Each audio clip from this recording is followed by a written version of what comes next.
Vamos a hablar de las agencias estatales de naturaleza especial en Colombia, escrita por María Clara Garrido. Para empezar, vamos a hablar de qué es una agencia nacional. Son organismos orientados a la entrega de resultados y eficaz utilización de los recursos públicos. Con estas nacen o se desprenden las agencias estatales de naturaleza especial, que son las que se caracterizan por una especialidad o tecnicidad en sus labores y cuentan con una estructura diferente. Entonces, la lectura se da para resolver en parte la pregunta de si estas son o no un tipo de organización.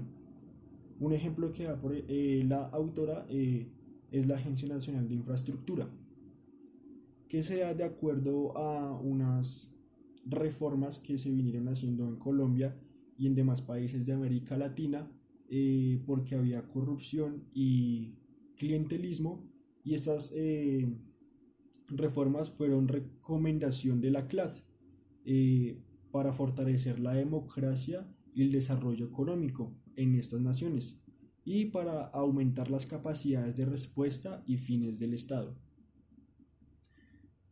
Ya para hablar del buen gobierno, el buen gobierno, en una definición general, muy general, es todo aquel que no se ocupa tanto de asuntos políticos, económicos y sociales, sino que vela más por una integración de la democracia y por el bienestar de los ciudadanos.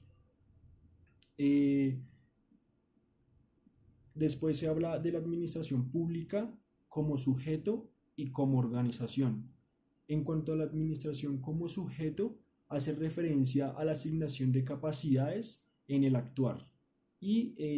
Como la administración pública como organización hace referencia a la previa visualización de unas necesidades que mediante una estructura deben ser satisfechas.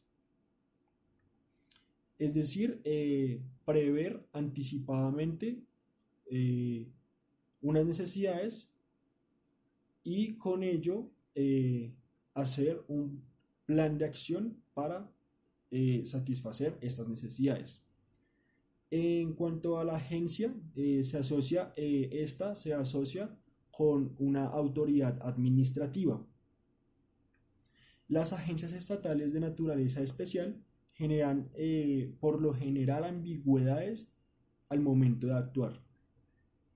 Entonces nos habla la autora de lo que son las agencias en Estados Unidos, que por cierto, estas se crearon allá y estas no aluden a un órgano de la administración, sino a cualquier autoridad administrativa. Es entender una serie de necesidades a las que el Congreso no alcanzaba. Y nos nombra una serie de agencias que se crean en Estados Unidos eh, por causa de la Gran Depresión y que se enfocaban en labores específicas, por ejemplo, militares, de comercio y de ferrocarril para aumentar o fortalecer la economía pues a base de, esta, de estas deficiencias económicas. Esto todo en los años 30. La agencia como autoridad administrativa en Estados Unidos es toda autoridad de gobierno, se encuentre o no bajo el control de otra entidad. Para el caso de Colombia, las agencias son todos los organismos que cumplan funciones administrativas y sin importar cuál sea su rama de poder. Así en Colombia las agencias, con lo expuesto en la ley, son autoridades administrativas sin que explique a qué se refieren precisamente, por lo que en Colombia hace referencia a cualquier autoridad administrativa y no a una nueva clase de organización de la administración pública. Ya para pasar a otro tema concreto del que se divide la lectura, nos habla la autora de las unidades administrativas especiales.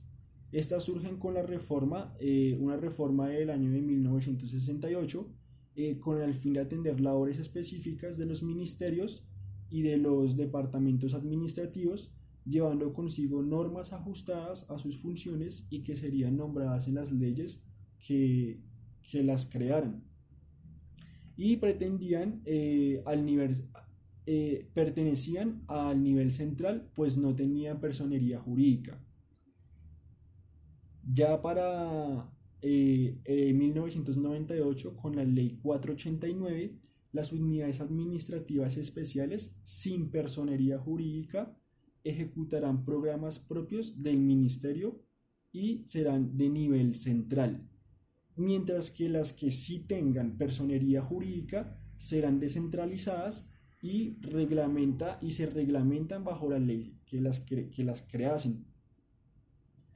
Eh, pero esto en Colombia pues fue un problema porque se dio de carácter a diferentes y variadas entidades, abandonando así ese propio carácter o factor de ser especial.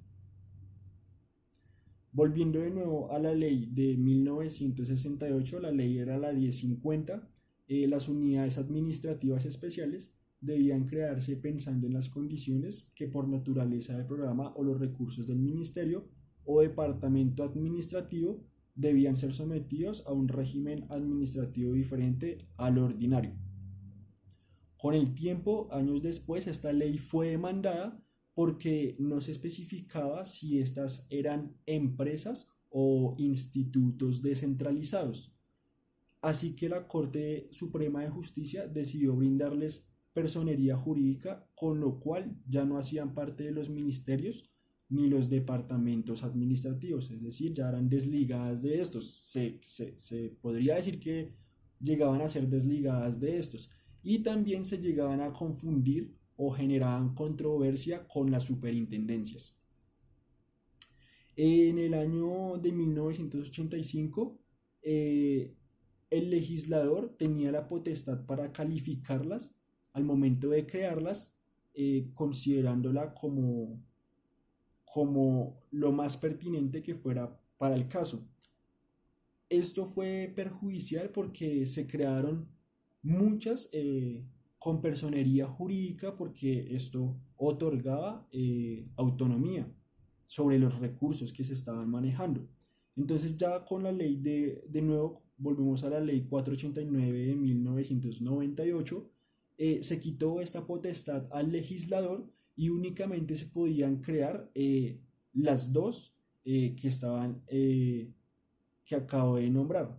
Primero, las que no tengan personería jurídica y serán a nivel central, y segundo, las que tengan personería jurídica y se clasifican dentro del nivel descentralizado. Ambas siempre ejecutando los problemas o labores o funciones de acuerdo al ministerio o departamento administrativo con las que estén vinculadas. Pero independiente de todo, a día de hoy el término no es claro y siempre se busca una mayor medida que tengan personería jurídica, por lo que brindan autonomía, y se pierde ese carácter de especial, por lo que ya se han creado variadas y múltiples de esta clasificación, ya como que no vendrían siendo ni obteniendo ese carácter de especial.